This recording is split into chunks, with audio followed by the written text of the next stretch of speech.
destruir mi hemácia. ¿Y por qué se destruye mi hemácia? Por el vaso. ¿Y por qué? Porque ya está viejo y por eso existe la mucatéresis cada 120 días. El vaso ve que mi hemácia ya está medio viejito, que ya está medio con alteración de la estructura y los macrófagos del vaso le fagocitan, ¿verdad? Le destruyen. Entonces, ¿qué es lo que es la hemólisis? Porque la hemólisis entonces hay, normalmente existe, solo que son de las hemácias fijas. Entonces, hemólisis significativa, ¿verdad? Elevada y reduce la semivida de mi eritrocitario. Entonces, ¿qué significa? Mi eritrocito que todavía no tiene 120 días está siendo destruido. Eso es lo que significa. Muy bien. Acá, clasificación de la anemia hemolítica. Leí que existen dos tipos, lo que sería intravascular y extravascular, ¿verdad? Corpusculares o intrínsecas, o extracorpusculares y extrínsecas también, dependiendo del sitio, intra, extra, dependiendo de la causa congénita o adquirida, ¿sí? Dependiendo de la duración, aguda o crónica. Si yo digo dependiendo de la causa, si es congénita, puede ser por la alteración de la membrana que tiene mi hemácia, ya sea por una esferocitosis hereditaria, que mi hemácia está como una esfera, ¿sí? Así perdieron la parte protectora de la membrana, ¿sí? Estamocitosis también es otra forma rara que puede existir. Deficiencia enzimática, sí, vamos a ver que hay una enzima frecuente que es B6, que vamos a estar hablando. Hemoglobinopatías como las talasemias y anemia falciforme, que también puede ser por esas causas, por eso se destruyen mis hemácias tempranas, ¿sí? Y adquirida, que suele ser más frecuente que los otros que están ahí encima, enfermedad autoinmune, ¿sí? Anemia autoinmune, o no autoinmune, que puede ser por algún agente físico, por alguna alteración de mi vaso, ¿verdad? Mi vaso, por ejemplo, los pacientes que tienen cirrosis hepática, ¿saben lo que es cirrosis hepática? Afectación o una insuficiencia hepática ya crónica, ¿verdad? ¿Y qué hace? Hace un hiperesplenismo por aumento de la circulación corta. ¿Qué hace el hiperesplenismo? Aumenta su función. ¿Y cuál era una de sus funciones?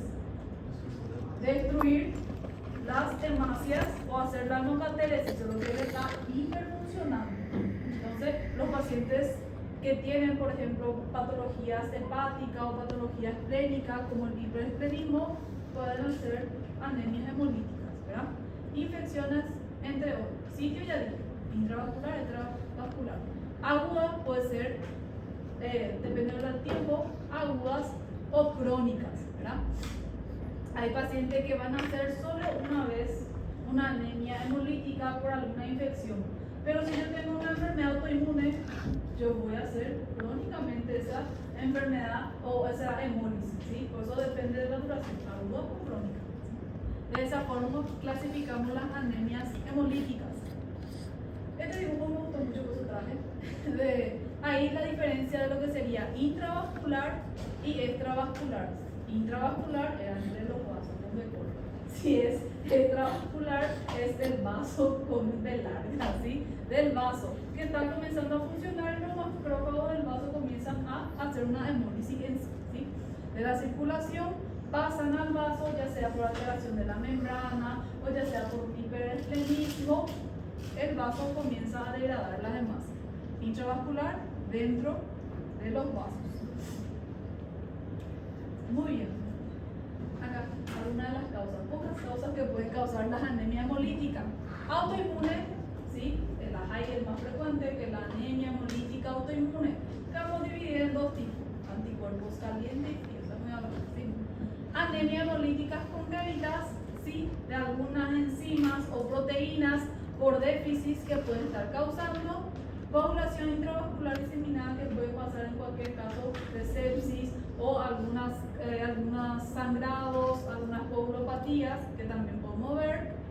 Anemias hemolíticas inducidas por fármacos. Y voy a estar tocando también cuáles son los fármacos más frecuentes, o fármacos que se puede asociar a una anemia hemolítica.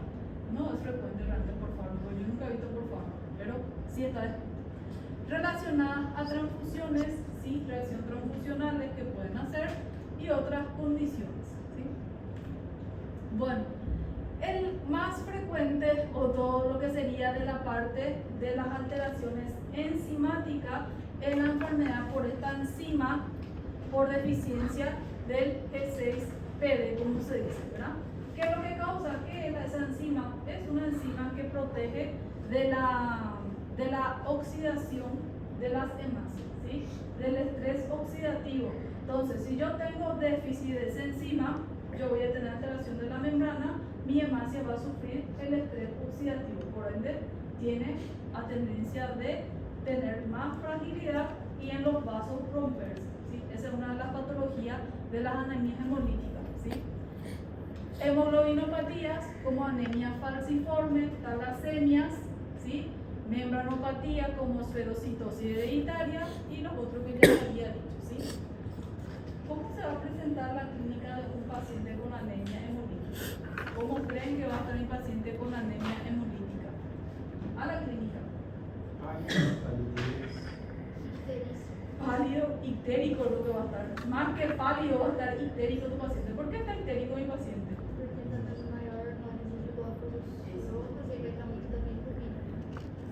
¿Por qué aumenta la bilirrubina? ¿Cómo? Vai ter quebra e aí vai ter maior formação de bilirrubina indireta. Bilirrubina indirecta, ¿verdad? En la forma no conjugada. ¿Qué otra cosa más puede tener el paciente a la clínica? Taquicardia puede tener, ¿sí? Taquipnea también. Pero primero, la ictericia lo que le caracteriza no es la palidez, ¿sí? Ictérico también el paciente por aumento de la bilirrubina indirecta, ¿sí? ¿Por qué? Porque se va a destruir mi hemácia. El grupo M está hecho por hierro y lo que sería hierro y también por la parte de la hemólisis va a inducir el aumento de la bilirrubina, ¿sí? Ok. Orina oscura puede tener el paciente y hace hemólisis. ¿Por qué se queda oscuro mi orina? Vai aumentar a bilirrubina El direta. mismo motivo también, ¿sí? Entonces por la hemólisis intravascular, ¿sí? Transfusión, en la casa transfusional, eso voy a saltear. Paciente también por inicio de algunos medicamentos, de entre ellos las rapsonas, las sulfas, las quinolonas suelen causar anemia hemolítica. No es frecuente, pero sí se suele preguntar, ¿sí? Antecedentes familiares de anemia hemolítica, que tenemos que tener como un dato clínico. Debemos preguntar si no hay antecedentes familiares, ¿sí? Porque hay enfermedades genéticos que pueden predisponer, ¿verdad? Esto, historias de cálculos hiperpigmentados. Cuando hay hemólisis dijimos que hay aumento de la bilirrubina indirecta. Así que el paciente puede predisponer a hacer cálculos biliares, renales, más renales, ¿verdad? Biliares, entre ellos. Entonces, también hay que ver más en los pacientes que hacen hemólisis crónica, ¿verdad? Otro de los hallazgos o datos clínicos que tenemos que tener es esplenomegalia, porque dijimos que el hiperestrelismo puede predisponer a la hemólisis. Entonces, son todos los datos que tenemos que tener a la historial o al examen físico que tenemos que recaudar, ¿sí? Muy bien. Síndromes hemolíticos agudos, ¿sí? Eso es lo que le pregunto. Hay paciente que hace hemólisis, ya sea aguda o una crisis hemolítica, el paciente puede tener fiebre. Sí, puede tener fiebre. El paciente haciendo una crisis hemolítica. Recuérdense que dentro de la hemoglobina también sí, existen células y eso puede predisponer a desarrollar la cascada inflamatoria. Entonces, fiebre. Ictericia más marcante o palidez también cuando una anemia muy importante se puede presentar. Fatiga muscular, palpitaciones y eventualmente las orinas oscuras por la bilirrubina, ¿sí? Ok. Cuando es algo más crónico, que el paciente suele tener episodios repetitivos, la instauración es más lenta, no es como el agudo, ¿verdad? Generalmente más evidente que el síndrome hemolítico agudo. ¿Por qué? Porque el paciente ya tiene, por ejemplo, cálculos biliares, ya tiene hiperestrelismo o el paciente ya tiene otros antecedentes. Continuo. Bueno, y se instauran los mecanismos compensatorios. Si vamos a ver cuáles son los mecanismos compensatorios que mi paciente que hace hemólisis a repetición va a hacer. ¿Sí? Hemograma. ¿Cómo creen que va a estar la hemoglobina de mi paciente con anemia hemolítica? ¿Va a estar grande, chico, normal? Normal, ¿sí? Normocítica, normocrónica suele ser. Pero puede haber algunas células más grandes. ¿Por qué puede haber células un poco más grandes? ¿Por qué creen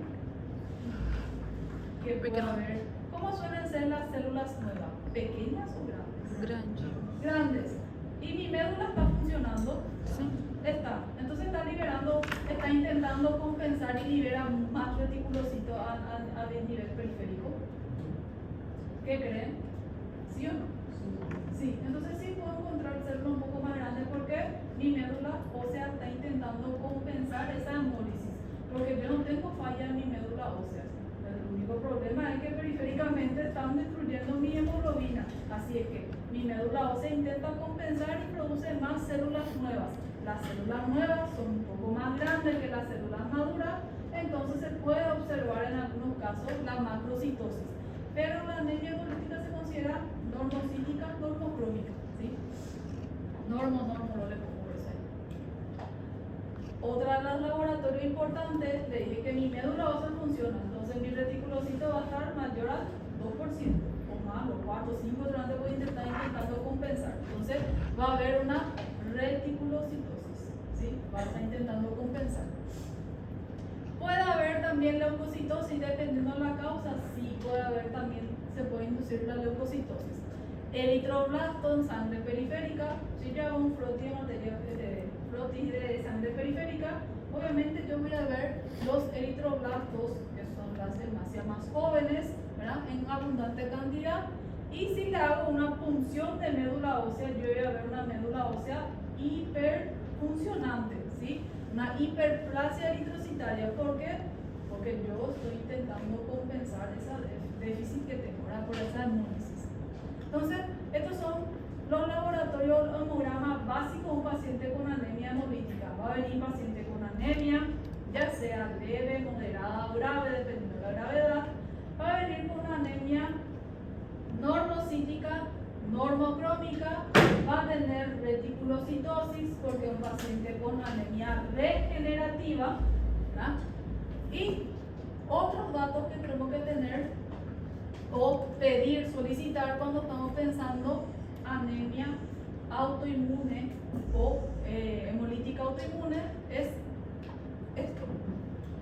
El CUMS. Yo no sé si escucharon sobre el CUMS. ¿Sí? El CUMS existe lo que es CUMS directo, indirecto. ¿Qué es lo que mide el CUMS? Como dice, lo que mide es bueno, el anticuerpo a la proteína, el complemento que está unido al glóbulo rojo, ¿verdad? Entonces, si yo tengo esa prueba de aglutinina directa positiva, es porque hay anticuerpos contra mis hemácias que están degradando, ¿sí? Entonces, si yo tengo el CUMS directo, hay anticuerpos que le están destruyendo mis hemácias. Una anemia hemolítica autoinmune. Yo tengo autoanticuerpos que destruyen mis hemácias, ¿sí? CUMS directo. También existe el CUMS indirecto, que mide la forma indirecta de estas proteínas o las aglutininas, ¿verdad? Pero en la práctica médica, si yo estoy sospechando una anemia autoinmune, yo le pido CUMS directo, anemia hemolítica autoinmune, ¿sí?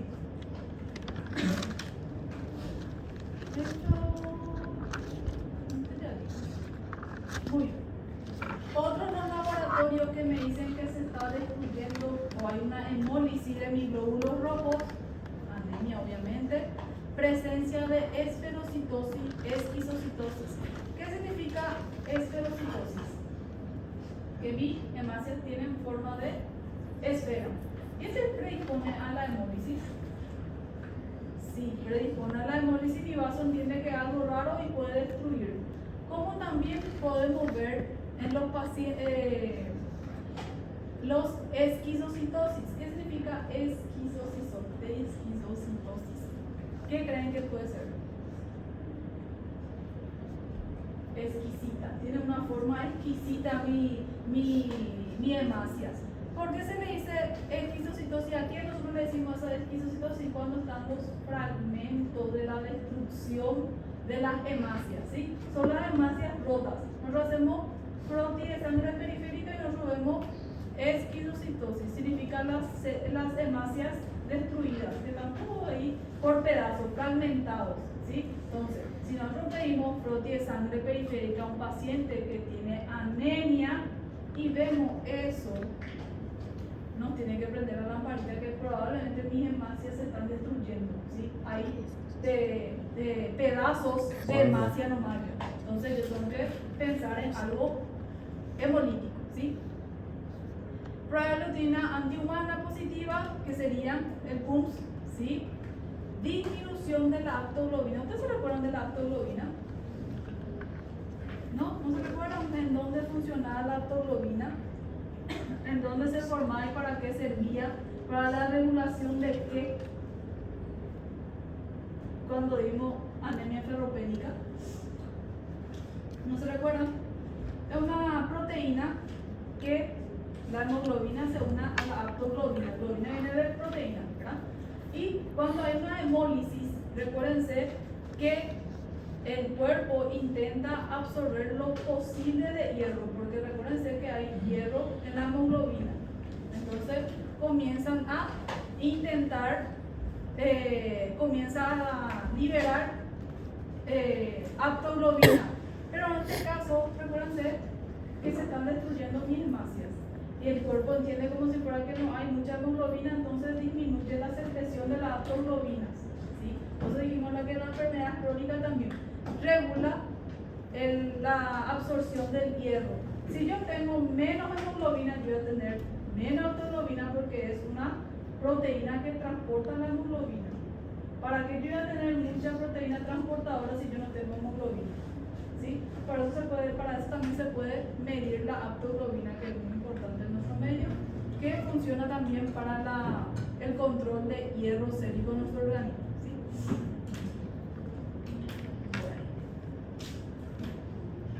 Esto es la esquizocitosis que ustedes pueden ver.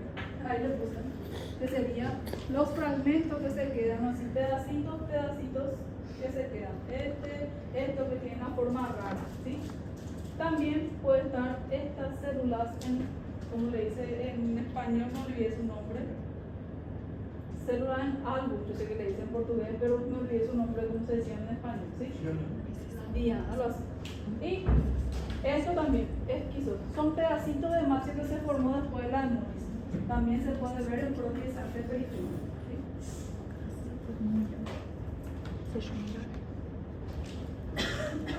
Esto es la hiperbilirrubinemia no conjugada, la hemoglobina indirecta, que van a estar aumentados en sangre, aumento de la láctico deshidrogenasa sérica, que es muy importante también cuando vemos anemia hemolítica. ¿Por qué? Porque el NDH es una enzima intracelular. Si está aumentado porque se está destruyendo la célula o la hemácia y se están liberando a nivel sérico. También entonces cuando hay una anemia hemolítica van a estar aumentados, ¿sí? También es importantísimo para, pero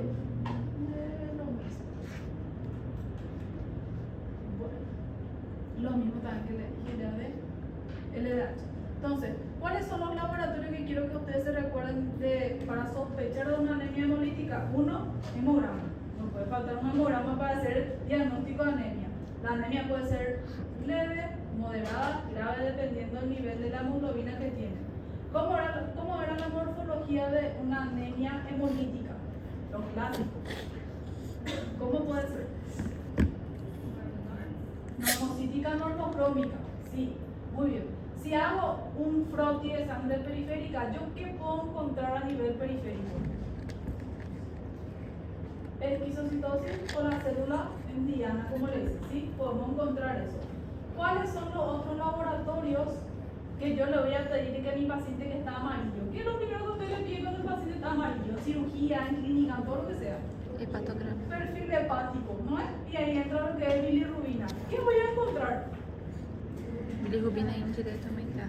Indirecta, ¿sí? La directa va a estar normal. La indirecta. Pensar de la indirecta va a estar aumentada. Si yo estoy pensando en hemólisis, ¿qué otro laboratorio le voy a pedirle para decir que es hemólisis? Orina y feces. Orina y feces puede ser. ¿Otro? ¿Qué otro laboratorio sérico? Gases. ¿Cómo? Gases sanguíneos. No. ¿Cómo se llama? Reticulocito, súper bien. Ahí yo veo si es algo medular o no es medular. ¿Sí? Después, ¿qué otro laboratorio le debo pedir? ¿Qué es la enzima que se puede liberar a nivel sérico cuando hay degradación de las hemácias? LDH. ¿Sí? Entonces, ok. Excelente. Por lo menos hemograma, pídanle a un paciente con anemia. Hemograma, reticulocitos. Pero en todo el mundo vamos a sospechar anemia hemolítica. No. ¿En quién sospechamos anemia hemolítica? Dijimos, porque estos son los principales estudios que le pedimos. Acá faltó frotis de sangre periférica. ¿Verdad? Estos son, a toda anemia le pedimos este estudio. ¿Por qué yo sospecho de anemia hemolítica? Si yo veo ictericia, sí puede ser, pero solo por la ictericia que yo le iba a pedir. Hepatograma, súper. Entonces, hepatograma. Aumento de bilirrubina indirecta, súper. ¿Qué otra cosa me puede hacer pensar que tiene mi paciente anemia hemolítica? Estamos hablando de hemólisis. ¿Por qué yo pienso en anemia hemolítica? Porque no, lo más frecuente en realidad, cada todo el mundo hemólisis, por ejemplo, ¿verdad? ¿Por qué yo voy a pensar en hemólisis? Uno dijimos por la ictericia. Esplenomegalia, sí. Después, ¿qué otra cosa me hace pensar que puede ser hemólisis? ¿Y qué estudio más le voy a pedir para decir que es hemólisis? ¿Qué otra cosa más?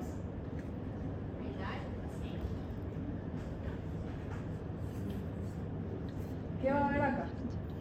Porque a todo el mundo de la anemia le vamos a hacer frotis de sangre periférica. ¿Qué puedo encontrar? La forma, el esquilocitos.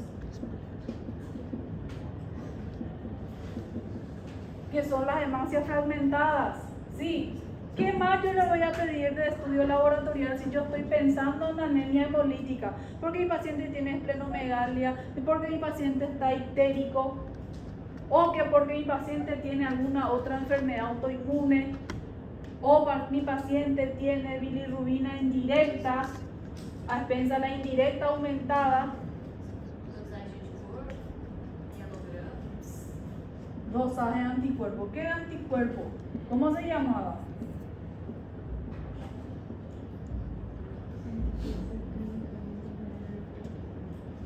¿Qué otro estudio más le voy a pedir para decir que puede ser hemolítica? Aptoglobina realmente podemos pedir, pero no es así uno de los que... Pero sí se puede pedir, no está nada mal. LDH. ¿Sí? Estos son que en cualquier hospital, hasta acá en el hospital existe un hemograma, reticulocito, frotis de sangre periférica, un hepatograma con directo. Aptoglobina no va a haber en cualquier hospital, por eso no le exijo. LDH también existe en cualquier hospital, podemos pedir. ¿Sí? Son estudios que por lo menos tenemos que solicitar si estamos pensando en una embolisis. ¿Sí?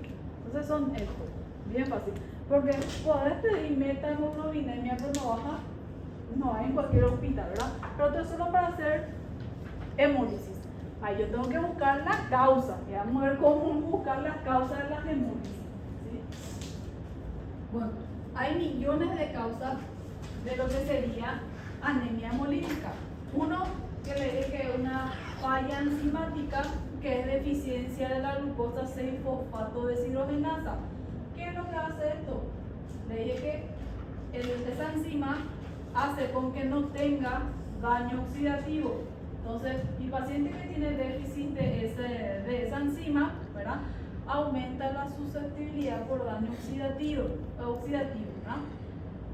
Y no es que todos los pacientes que tienen hacen hemólisis, ellos hacen hemólisis crónica si se exponen, por ejemplo, a un estrés como infección, cetoacidosis diabéticas, algunos medicamentos como la aspirinita, sulfas, rapsona, primaquina y cloroquina, ¿sí? Entonces, son algunas de las cosas que podemos ver.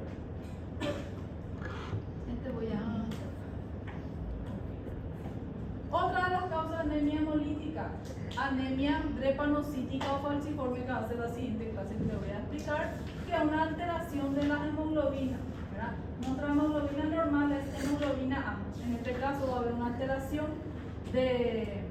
a la hemoglobina S y vamos a ver que la hemoglobina se convierte en forma de os. No sé cómo le dicen en portugués. Os, ¿saben ese que tiene el dios de la muerte? El os, el cosito, así, foice. Bueno, así lo creo que se llamaba. Tienen forma de foice, ¿sí? Se queda aplastado. ¿Por qué? Porque ellos tienen ellos comienzan a tener una falla en la oxidación y ellos comienzan a hacer un colapso, ¿sí? Ellos no consiguen unir el oxígeno a la hemoglobina, ¿sí? La hemoglobina se queda desoxigenada, colapsa y se queda en forma de foice o de os, como le dicen, ¿sí? Vamos a ver que ellos hacen algunas patologías más graves que no es solamente la hemolítica. Voy a estar tocando otra vez en la siguiente clase. Vamos a ver si acá está, no tengo acá la forma de la anemia falciforme. Después le voy a mostrar. La clínica, sí, todos los pacientes que tienen esa alteración genética de la hemoglobina S, no es que siempre están hemolizando también. Ellos se exponen a algún estrés y ahí comienza a hemolizar o tener sus crisis oclusivas. Por ejemplo, infección, ¿verdad? Por microorganismos encapsulados. ¿Cuáles son las bacterias encapsuladas que ustedes conocen? Pregunta de examen. ¿Cuáles son las bacterias causadoras de anemia hemolítica en los pacientes con anemia falciforme? Todo lo encapsulado, neumococo encapsulado, micoplasma encapsulado, neisseria encapsulado, todo eso, ¿sí? Infarto, osteomielitis, también algunas de las causas que pueden predisponer, y la osteomielitis es causada por salmonella, estreptococcus ¿no? Ok. Esta voy a saltar porque voy a volver a dar. ¿Ven ahí la forma de Foice? Ahí está. Esto sería, ¿sí? Se queda una hemoglobina desoxigenada y ellos hacen un colapso. Pierden totalmente la forma redondita cóncavo que tiene, ¿sí? Yo creo que este es mi paciente, yo una vez tuve un paciente con anemia falciforme. Pues en la siguiente clase le voy a contar sobre esto. Ok.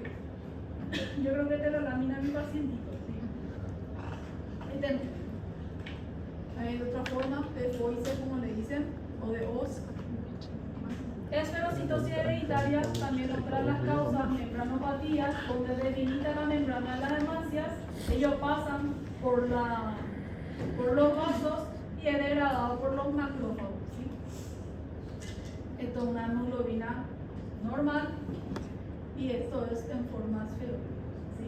Entonces ellos comprenden o no entienden que de forma rara y también hay una debilitación de las capas de la membrana, se destruye más fácil. No voy a estar diciendo la parte genética porque no le quiero, no le voy a preguntarle las membranas, cuáles son las membranas y todo. Diagnóstico, clínica, va a tener síndrome ictérico, anémico, esplenomegalia porque mi hígado va a estar haciendo una lisis, un hiperesplenismo. Voy a tener litiasis biliar pigmentada por la destrucción del grupo M. Diagnóstico hago por frotis de sangre periférica, así que allá ya podríamos hacer diagnóstico porque yo voy a hacer un frotis y voy a ver lleno de esferocitosis, ¿sí? Aparte con los datos clínicos y laboratoriales de una anemia hemolítica, ¿sí? También se puede hacer la prueba de la fragilidad osmótica porque dijimos que la membrana de las hemácias están debilitadas, así que hay estudios que ven esa fragilidad y se puede medir, ¿verdad? Sensibilidad 80%, también se puede hacer. Esto es lo que vamos a ver en frote de sangre periférica. Ven que la mayoría de las anemias se puede hacer diagnóstico solo con hemoglobina, reticulocito, frote de sangre periférica. ¿Sí? Más o menos se puede ya más o menos guiar a dónde va mi anemia. ¿Sí? Obviamente que hay que pedir otro estudio también para tener certeza, pero da para ver. Ahí vienen los autoinmunes, que vamos a ver que hay la clasificación de anemia autoinmunes y se dividen en dos, por anticuerpos calientes y anticuerpos fríos. Cuando yo digo anticuerpos calientes, causado por el anticuerpo IgG y fríos por la IgM. No sé si alcanza. Acá. Causas de anemia autoinmune de anticuerpos fríos y calientes. ¿Qué es lo que significa? Que el autoanticuerpo se activa cuando mi temperatura corporal sube mayor a 37. Cuando mi paciente que tiene predisposición hacia anemia autoinmune, su temperatura sube y él comienza a hemorizar todo intravascularmente y hace una anemia hemolítica. ¿Sí? Puede ser idiopática o secundaria a alguna otra patología, entre ellos LES o lupus, leucemia linfocítica crónica, linfoma, ovario quístico y frecuentemente el sexo femenino. ¿Sí? Clínica. Cuando mi paciente no está haciendo la crisis, mi paciente no tiene ningún signo. ¿Sí? Mi paciente está asintomático. Solamente cuando está haciendo su hemólisis va a tener los síntomas y signos que llaman de la hemólisis. Palidez, puede estar histérico, puede estar con esplenomegalia, X. ¿Sí? Y como yo hago el diagnóstico, podemos ver poiquilocitosis, puede haber esquizocitosis, también hay falto, y con el test de Coombs yo hago el diagnóstico. Porque si yo estoy diciendo que es una anemia autoinmune, me tiene que dar positivo el test de Coombs. ¿Sí? Obviamente que después yo le tengo que pedir si es por IgG o por IgM, ¿sí? Para saber cuál es la causa. ¿Sí? El 20 al 66% son causas por IgG y el resto por lo que sería anticuerpos IgM. Gente, una vez una paciente con anemia hemolítica autoinmune por crioaglutininas. Acá en Perú hubo una también, pero yo vi allá en mi residencia, una nena de 15 años, encima hacía frío, ella tenía por IgM, imagínense, hacía frío y su temperatura, la paciente hemolizaba si llegaba de 4 a 30 grados de temperatura, hemolizaba todito, ella tenía, en el primer laboratorio que ella tenía 3 hemoglobinas y tiene de unos años de control que tenía 15 hemoglobinas. Imagínense, solo porque ella pasó fuerte frío, ella activó esos autoanticuerpos y comenzó a hemolizar todito. Y tuvo su anemia, su ictericia, sus palpitaciones, tuvo todo lo que es del crisis aguda, ¿verdad? Entonces, ¿qué se hace en estos pacientes? Se pide todo su estudio, Coombs directo, y se estudia si eran anticuerpos calientes o fríos. Y a veces está asociado a patologías como lupus o algunas leucemias o algunas infecciones. ¿Sí? Y me recuerdo porque no le teníamos esa parte de la chica. La chica tenía 2 sacos, tenía el aire que estaba en 27 por ahí para que ella no pase frío, ¿sí? Porque si no hemolizaba todo. ¿Suele ser autolimitado? Sí, suele ser autolimitado, pero hay que saber cuál fue la causa. Si fue algo viral, micoplasma, virus Epstein-Barr, leucemia linfocítica crónica, neoplasias linfoides. Por suerte ya era algo viral, por eso fue autolimitado, pero sí se suele dar. Clase IgM, anticuerpos fríos, IgG, anticuerpos calientes, que se activan con la temperatura de 37 y el otro de 0 a 30 grados. ¿Sí? Acá lo mismo que le puse acá. Tiene que tener Coombs positivo para decir que es autoinmune. Los casos secundarios de infección empírica, sobre todo cursan con hemólisis aguda, sobreviene de 5 a 10 días más o menos y después se curan espontáneamente. a diferencia del paciente que tiene linfoma crónica, eso que ya se suelen hacer la repetición. Muy bien. Algunos de los fármacos que pueden inducir anemias autoinmunes, anemia hemolítica, sí, preguntas, ¿cuáles son los fármacos que suelen predisponer a anemia hemolítica fármaco inducido? Hidralazina, hidroclorotiazida, insulina, isoniazida, metotrexate, paracetamol, rodenecid, rifampicina, sulfonamidas, entre ellos, ¿verdad? ¿Es frecuente? No, gente, yo nunca he visto que haya alguien de anemia hemolítica por fármaco, pero sí está definido, ¿sí? Que sí se puede ver. Salteando lo mismo. Test, también quité el mismo libro donde me gustó el esquema, para mí que es más fácil para estudiar y cómo llegar al diagnóstico de una anemia hemolítica. Obviamente yo voy a tener clínica de un paciente y datos de valor que pueden decir que es un paciente que tiene anemia hemolítica. Le pido estudios. ¿Cuáles son los estudios más frecuentes? Primero, hemoglobina, ¿verdad? El más fácil de todo. Reticulocitos, yo voy a ver reticulocitosis. Si yo le veo la hematoscopía o lo que sería la frotis de sangre periférica, yo puedo ver esferocitosis, puedo ver la anemia falciforme, puedo ver las anemias fragmentadas, las hemácias fragmentadas, ¿verdad? Puedo ver.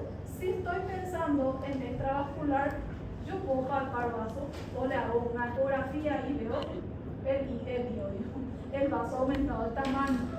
Si es intravascular, yo puedo tener liberación por la parte renal de una hemoglobinemia, hemoglobinuria o hemocidenuria, pero son las talasemias más raras, ¿verdad?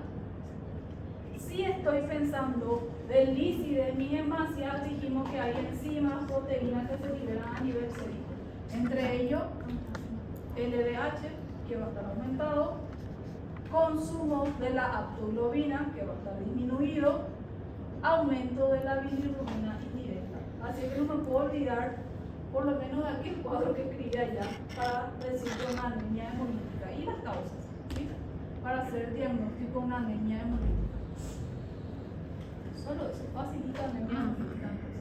Paciente que tiene clínica, que le dimos las clínicas, y esos laboratorios alterados. 15 minutos, gente, y